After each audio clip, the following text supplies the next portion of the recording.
Hi, welcome back to the Busy Corner. This is lesson 65 and today I'm going to explain a version of basket weave. This is for your 5th block of your 9-block pattern, and I knit this block as I did all the others with 6 strands of Caron 1-pound yarn on the US 19 needle.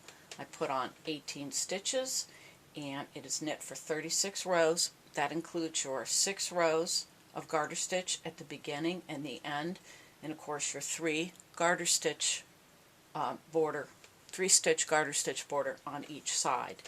And when I transposed this, it was already balanced from edge to edge, so I didn't have to alter that, but I did of course have to change every other row, the even number rows, to transpose this from a pattern for straight knitting needles to our rods.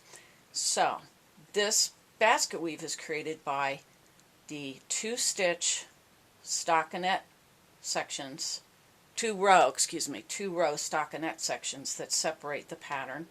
This is a multiple of 6 and it's a 12-row pattern repeat. So for our little block here, we'll just be repeating it twice across and twice from, up, down across the 24 rows. If you are making a large afghan with this pattern, you want to do a multiple of 6, but that's just this inside portion. Then add on your 3 stitches for each edge, if you get my meaning, when you multiply it out. So it depends on how big you want your afghan to be, but again, it needs to be a multiple of 6.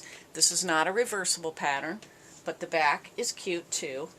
On this side you'll see the purl side of those stockinette ridges that separate the design.